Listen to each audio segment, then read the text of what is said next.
Everything begins with a revelation that most have never dared to consider.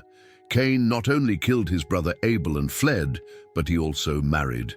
And his wife was neither a sister nor a daughter of Adam and Eve. According to clues ignored for millennia, Cain may have joined with a woman from a lineage entirely separate from the creation of Eden, a hidden, silenced, forgotten people. Yes, Cain's world was not empty, and this possibility changes everything we thought we knew about the origin of humanity. The blood spilled on that ground not only sealed the first murder, but tore the veil over one of the greatest biblical enigmas. Who were the other inhabitants of the earth? Because yes, there were others. The Bible itself, with a disturbing silence, suggests this. When God sentences Cain to exile, he responds with a cry that still echoes among theologians and the curious, "Whoever finds me will kill me." Dirges, but who? If the only known humans were his parents and his dead brother, who were these others? And more, where did the wife who accompanied him to the land of Nod come from, giving him a son and perpetuating his lineage? This is the thread that unravels the knot of the traditional account and plunges us into an abyss of possibilities. The biblical text moves forward as if it were natural, stating that Cain knew his wife and she bore him a son, Enoch. But within those few words lies a glaring void. The Bible does not explain who this woman was, nor how she appeared, nor why Cain fears being killed by others, if there was supposedly no one else. And here the mystery deepens. The land of Nod. A name that emerges like a whisper, a subtle mention that, when examined closely, reveals itself as a colossal enigma. The word Nod comes from the Hebrew nud, meaning to wander, to stray, to flee. But was Nod a real geographical location or a spiritual state of exile? The ambiguity is so great that even today scholars disagree. Some argue it was a territory inhabited by other peoples, perhaps a pre-Adamic civilization, while others maintain that Nod was a metaphor for Cain's inner state, condemned to wander aimlessly, stripped of divine presence. What is undeniable is that, after the crime, Cain heads to this mysterious place and, surprisingly, finds a wife and founds a city. Yes, a city. And here another question explodes. How could a man alone, supposedly the only survivor besides his parents, found a city? A city requires population, organization, culture.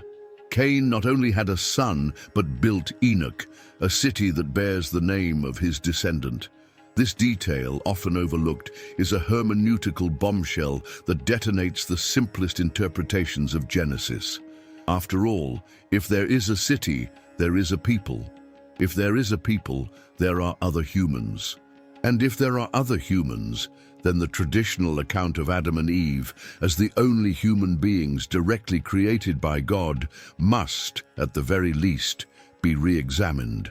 One of the most traditional explanations claims that Cain married one of his sisters, daughters of Adam and Eve, not mentioned up to that point. Genesis 5:4 states that Adam had sons and daughters, but it does not name them, following the Hebrew tradition of prioritizing male descendants in genealogies. Thus, for many conservative scholars, Cain's wife would be one of these sisters. However, this explanation, though seemingly logical, stumbles upon uncomfortable questions. If Cain married a sister, how did she end up in the land of Nod? Did she accompany him, or was she already there?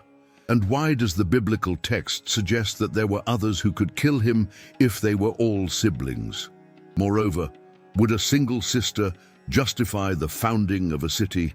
Here enter the less orthodox but profoundly provocative theories, the existence of pre-Adamic peoples.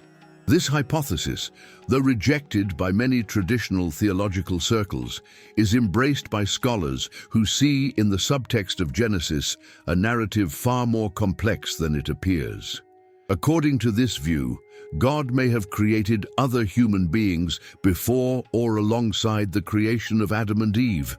These beings, spread across the earth, would have formed civilizations that were not recorded in the biblical narrative because they do not belong to the chosen spiritual lineage for redemption. Thus, Cain's wife could have been a representative of this forgotten people, perhaps even a descendant of Lilith, a legendary figure considered in some Jewish traditions to be the first woman created before Eve, but who, refusing to submit to Adam, was expelled and became the mother of demons and a parallel lineage of beings.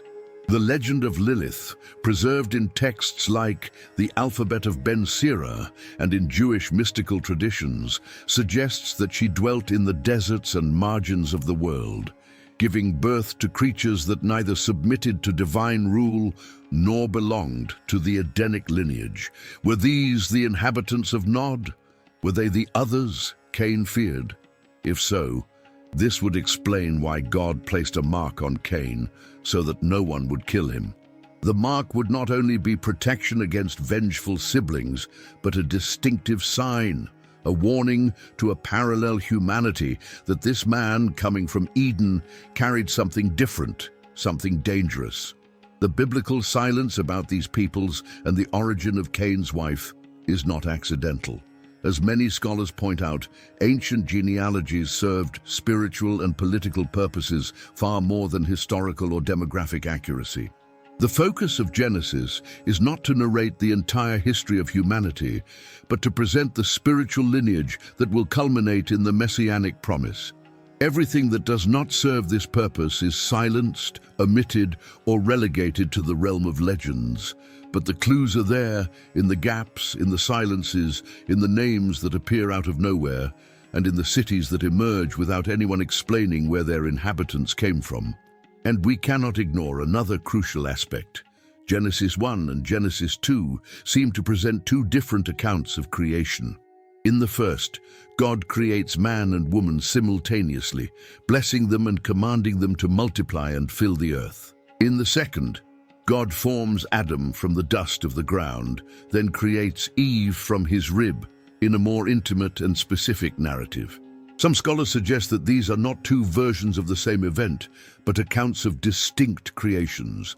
A general, universal humanity created in the image of God, but without the spiritual specificity of Adam, and a particular chosen humanity, set apart, destined to establish the lineage of redemption. If this interpretation is correct, Cain, upon being expelled from Eden, would have encountered this other people, already spread across the earth and forgotten by the sacred narrative. This reasoning explains not only the presence of a wife, but also how Cain was able to found a city. He did not start from scratch. He integrated into an already existing population, perhaps leading or merging with it, thus perpetuating a hybrid lineage, part Edenic, part pre-Adamic. A lineage that, according to some apocryphal texts and oral traditions, carried ancient knowledge, such as metallurgy, music, and the creation of the first cities, skills attributed to Cain's descendants. Jabal, the father of those who live in tents and raise livestock. Jubal, the father of all who play the harp and flute. And Tubal-Cain, the master of all craftsmen in bronze and iron. This heritage passed down by Cain's descendants suggests more than mere cultural evolution. It points to a legacy of knowledge that may not have come directly from Adam, but from another, older, more hidden source. The Bible, in narrating that Cain founded a city and that his descendants became masters in various arts and crafts, does not detail where this capacity came from. After all, how could an isolated family, emerging from a solitary exile, master techniques of metallurgy, music, and architecture? These are not skills that arise spontaneously in one or two generations, but knowledge that is built, accumulated, and transmitted over ages. This point leads us to an even deeper speculation. Could it be that Cain, upon settling in the land of Nod, came into contact with a pre-existing older culture, perhaps heir to a pre-Adamic creation? There are traditions that speak of eras before our own, lost civilizations, peoples who vanished without leaving clear traces, but who, according to scattered mythological fragments across various cultures, shaped the first steps of humanity as we know it. What if Cain did not found the City of Enoch alone, but took leadership of a people that already existed, reorganizing it under his name and lineage? This would explain not only the city's founding, but also the rapid spread of technical and artistic knowledge among his descendants. Curiously, texts like the Book of Enoch, an apocryphal work revered by ancient Jewish sects and quoted in the New Testament but excluded from most biblical compilations, speak of celestial beings who descended to earth and taught humans advanced techniques, from metallurgy to plant manipulation and enchantments. These beings, called Watchers, are said to have corrupted humanity, giving rise to a hybrid race known as the Nephilim Giants, powerful and violent, who provoked divine wrath and culminated in the flood. The presence of these apocryphal accounts reinforces the idea that since time immemorial, there was more to humanity than the canonical narrative admits. Cain's story may therefore be just the surface of a far more complex reality. He was the first exile, yes, but also the first to cross the boundaries of the Edenic lineage, mingling with peoples or beings who carried a strange, hybrid, pre-Edenic legacy. This hypothesis finds parallels in the mythologies of various cultures. In Mesopotamia, there are accounts of the Apkallu, semi-divine sages who taught humanity to build cities and develop writing. In Egypt, civilizing gods like Thoth and Osiris are described as beings who brought knowledge to humanity. In India, Vedic texts speak of past eras, cosmic cycles where civilizations flourished and fell before the current one. All these traditions seem to echo a shared collective memory. There was a time before recorded time, a prehistoric era where beings, human or otherwise, shaped the world. What if the City of Enoch, founded by Cain, was one of these primordial civilizational centers, a link between the lineage of Adam and Eve and this forgotten past? Archaeology, though reluctant to admit such a connection, offers intriguing clues. Excavations in sites like Çatalhöyük in Anatolia and Jericho in Palestine have revealed complex cities dated to millennia earlier than previously thought possible for urban societies. These settlements show not only advanced architecture, but also evidence of religious practices, trade, and a social structure that challenges traditional views about the early stages of civilization. Could these be the physical remnants of the cities founded by Cain's descendants or by peoples with whom he mingled? It is impossible to say with certainty, but the fact that the biblical account subtly hints at the existence of other peoples and civilizations invites us to look at these findings with fresh eyes. And here we return to the enigmatic figure of Lilith. Though often relegated to folklore and mystical tradition, her presence as a kind of anti-Eve, a woman created from the same dust as Adam but who refused to submit, is one of the most powerful symbols of a lineage excluded from the official narrative. According to some traditions, Lilith left Eden of her own accord, settling in the deserts and giving birth to a vast and untamed progeny. Legends say she bore hundreds of children daily, spiritually rebellious beings, estranged from communion with God, but free.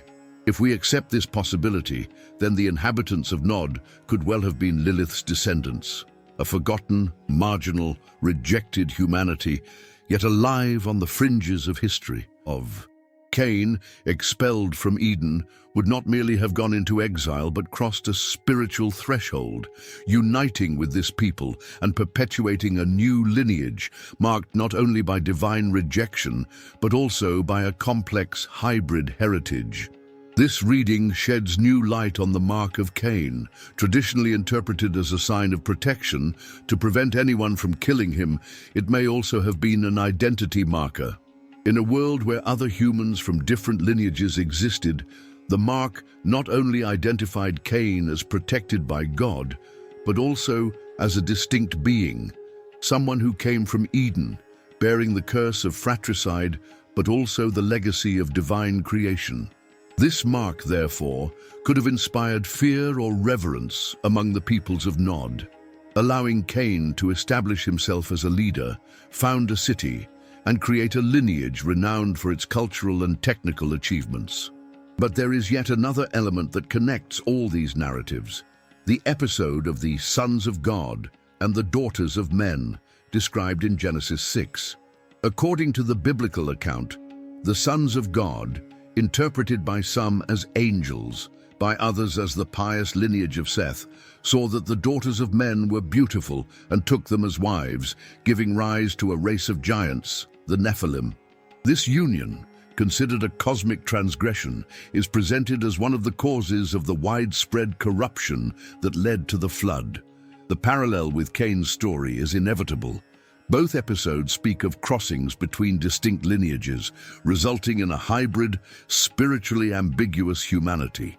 Cain, by uniting with a woman outside the Edenic lineage, would have initiated this process long before the sons of God. When his city, his descendants, may have been the first representatives of this crossed humanity, bearing both the divine image and the rebellious heritage of pre-Adamic peoples or beings spiritually distant from God. This radical hypothesis leads us to consider that the very structure of post-Edenic humanity was shaped not only by Adam and Eve, but by a series of encounters, crossings, and fusions with peoples and beings whose existence was deliberately silenced in the scriptures.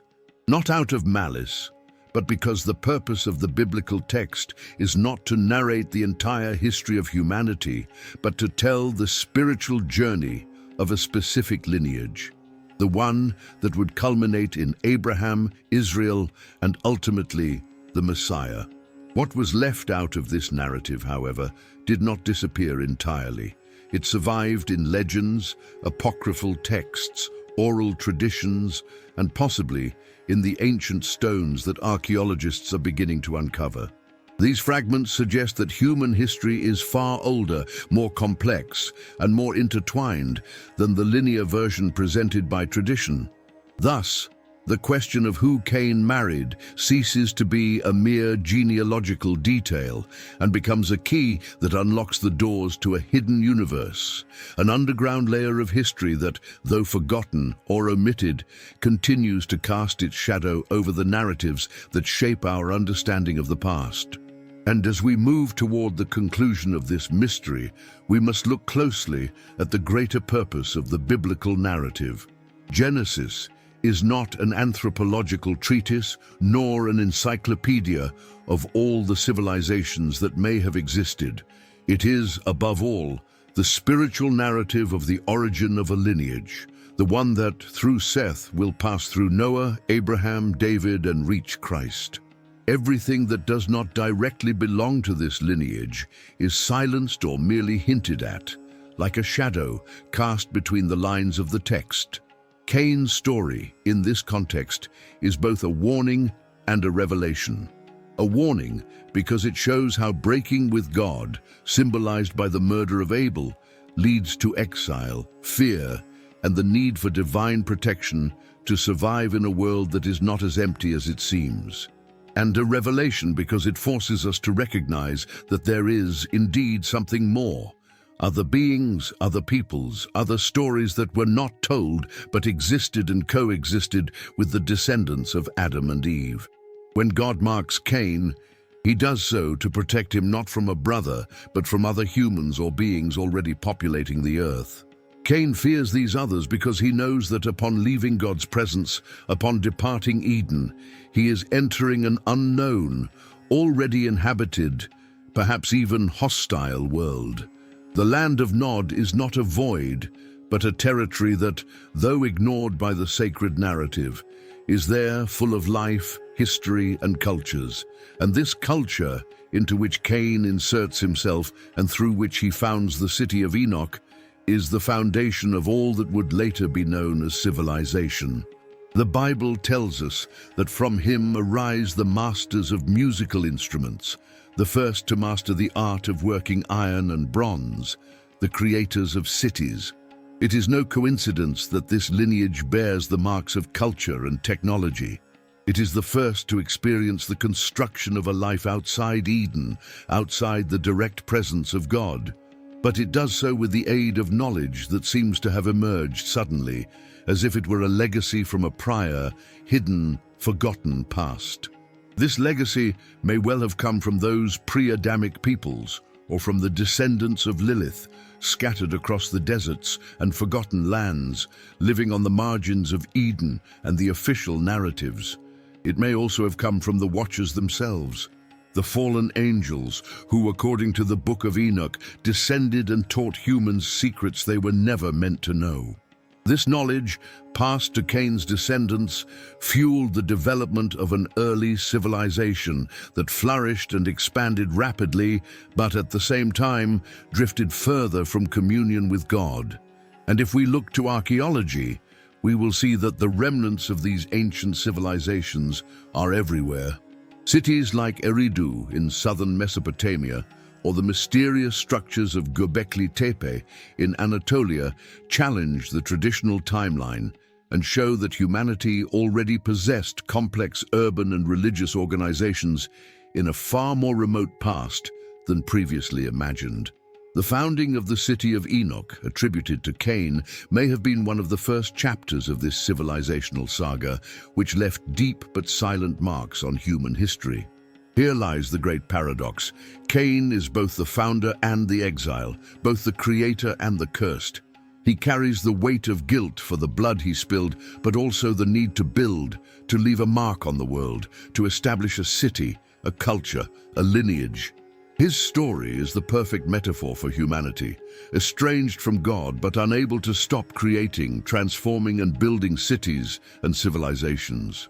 And if we reflect deeply, we will realize that the mystery of who Cain's wife was is only the beginning of a much larger chain of enigmas, because this silent woman, emerging from the shadows of the narrative, represents all those whom the Bible chose not to name, but who existed and participated in the construction of humanity. She is the symbol of pre-Adamic peoples, forgotten lineages, cultures buried under the sands of time, and oral traditions that, though not canonized, continue to echo in myths, legends, and apocryphal texts. And this is perhaps the deepest lesson of this mystery. The Bible does not hide out of fear, but by purpose. It reveals what is necessary for understanding redemption, but leaves in the shadows everything that does not directly belong to this spiritual narrative. Thus the silence about Cain's wife, the inhabitants of Nod, the peoples who may have preceded or coexisted with Adam and Eve, is not an error, but a deliberate choice. But for those who seek, who are not content with merely the surface of the text, who dare to dive into the depths of what was not said, there are clues, fragments, echoes. They tell us that the history of humanity is far richer, more complex, and perhaps more tragic than the one we learned in the official accounts.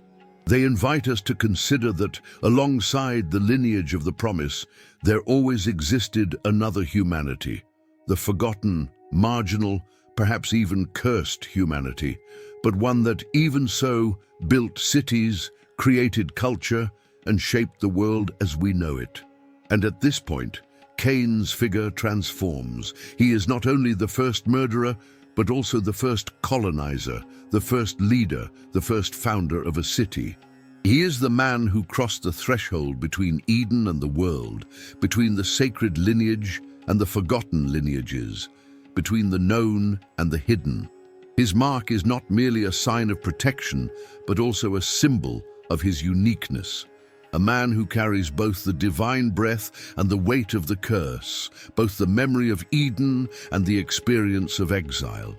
Thus, in asking who Cain married, we are not merely posing a question about genealogy, but opening a window to an entire universe of possibilities, about who the others were, about what was silenced, about lost civilizations, about forgotten peoples, about the secrets that the biblical narrative kept in the shadows. And, in the end, perhaps this is the great lesson. The greatest secrets of the Bible lie not only in what it reveals, but also and perhaps primarily, in what it chooses not to say. And it is these silences, these gaps, these omissions that, when carefully explored, lead us to the deepest questions, the most intense reflections, the most fascinating mysteries about who we are, where we came from, and what, ultimately, it means to be human.